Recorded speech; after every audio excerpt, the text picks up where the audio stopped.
இயேசு கிறிஸ்துவின் இனிய நாமத்தில் உங்கள் அனைவருக்கும் எங்கள் அன்பின் வாழ்த்துக்கள். பாடல் பிறந்த கதை அப்படிங்கிற இந்த நிகழ்ச்சியில மறுபடியுமாக உங்கள் அனைவரையும் சந்திக்கிறதுல நாங்கள் ரொம்ப மகிழ்ச்சி அடைகிறோம். இன்னைக்கான பாடலாசிரியர் யாருன்னு பார்க்கலாமா? இன்னைக்கு நம்ம பார்க்க போற பாடலாசிரியர் இயேசு மரியான் உபதேசியார். இவர் தூத்துக்குடி மாவட்டத்துல ஸ்ரீவைகுண்டம் அப்படிங்கிற ஊர்ல பிறந்தவர். 7000 பண்ணையடிப்பட்டி அப்படிங்கிற கிராமத்துல ஊழியம் செஞ்சுட்டு வந்தாரு. இவர் அங்க ஊழியம் செஞ்சிட்டு இருக்கும் போது அந்த கிராமத்துல ஆலயம் இல்லாமல் இருந்தது. உடனே நம்ம மரியான் உபதேசியார் கூரைய வச்சு ஒரு ஆலயம் ஒன்றை கட்டுறாரு. அங்க இருந்த புறமதஸ்தர்கள் இவர் மேல கோபம் கொண்டு அந்த ஆலயத்தை எரிச்சு போட்டுடுறாங்க. எரிச்சது மட்டுமல்லாமல் நம்ம மரியான் உபதேசியாரையும் காயப்படுத்துறதுக்காண்டி அவரை துரத்தி வராங்க. இவர்களுக்கு பயந்து ஓடுன நம்ம மரியான் உபதேசியார் ஒரு கட்ட மேலே ஏறி படுத்துக்கிறாரு. படுத்துட்டு அப்போ அவர் ஒரு பாடல பாடுறாரு. என்ன பாடல் தெரியுமா? துற்றும் உலகை சத்துரும் பகை சூடி காணுதே அப்படிங்கிற ஒரு பாடல பாடுறாரு. இதை கேள்விப்பட்ட அந்த ஊர்ல உள்ள ஜமீன்தார் அவரை காப்பாற்றி அந்த ஊருக்கு புதிய ஆலயம் ஒன்றையும் கட்டி கொடுக்கிறாரு. இப்போ நம்ம மரியான் உபதேசியார் அங்க சந்தோஷமா ஆண்டவருடைய ஊழியத்தை பண்ணிட்டு இருக்கிறாரு. இப்படி நாட்கள் சென்றுட்டு இருக்கும் போது ஒரு நாள் மரியான் உபதேசியருக்கு ஒரு எண்ணம் தோன்றுது. என்ன அப்படின்னா, அந்த கிராம மக்கள் எல்லாருமே 12 மணிக்கு ஆலய ஆராதனை நடக்கிறதுனால அவங்களுடைய வேலைகள் எல்லாம் முடிச்சுட்டு ஆலயத்துக்கு வந்து சோர்ந்து தூங்கிடுறாங்க. அதனால ஆலய ஆராதனைய காலையிலேயே வச்சிடலாம் அப்படிங்கிற மாதிரி அவருக்கு ஒரு எண்ணம் தோன்றுது. இப்போ சபையில் உள்ள மூப்பர்கள் எல்லாம் கூடி வர வைக்கிறாரு நம்ம மரியான் உபதேசியார். சபை மூப்பர்களிடம் எல்லார்கிட்டையும் இந்த ஆலோசனை தெரிவிக்கிறாரு. அந்த ஆலயத்துல ஞான பிரகாசம் அப்படிங்கிற ஒரு மூப்பர் இருந்தாரு. எல்லா மூப்பர்களும் இவருடைய ஆலோசனைய சந்தோஷமா ஏற்றுக்கொள்றாங்க. ஆனா இந்த ஞான பிரகாசம் அண்ணாச்சி மட்டும் இவருடைய ஆலோசனையை ஏற்றுக்கொள்ள மறுக்கிறாரு. இவ்வளவு நாள் நடந்துட்டு இருந்த மாதிரியே நடக்கட்டும், ஏன் புதுசா எல்லாத்தையும் பண்றீங்க அப்படின்னு சொல்லி கேக்குறாரு.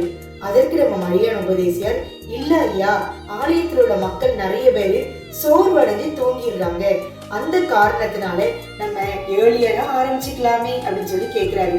அது மட்டும் இல்ல, பைபிள்ல வேத வசனம் கூறுது, முதலாவது தேவனுடைய ராஜ்யத்தையும் அவருடைய நீதியும் தேடுங்கள், அப்பொழுது உங்களுக்கு கூட கொடுக்கப்படும் சொல்லி இருக்குதுல்ல அப்படின்னு சொல்லிட்டு இந்த மரியான் உபதேசியார் சொல்றாரு.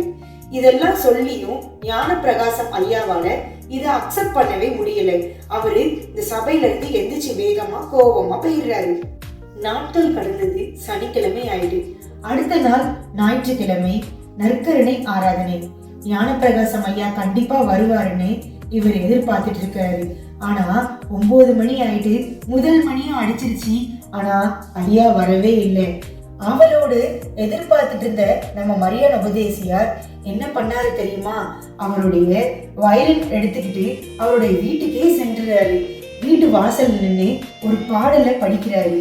என்ன பாடல் தெரியுமா? கர்த்தரின் பந்தியில் வா சகோதரா, கர்த்தரின் பந்தியில் கர்த்தரின் பந்தியில் வா சகோதரா, கர்த்தரின் பந்தியில் வா. கர்த்தரன் வாய் சொந்த ரத்தத்தை சிந்தின காரணத்தை மன பூரணமாயண்ணி கர்த்தரின் பந்தியில் வா. இந்த பாடலை உள்ள இருந்து கேட்டுக்கொண்டிருந்த ஞான பிரகாசம் அண்ணாச்சி வெளியே வேகமா ஓடி வந்து மரியான் உபதேசியார கட்டி தழுவி மன்னிப்பு கேட்கிறாரு.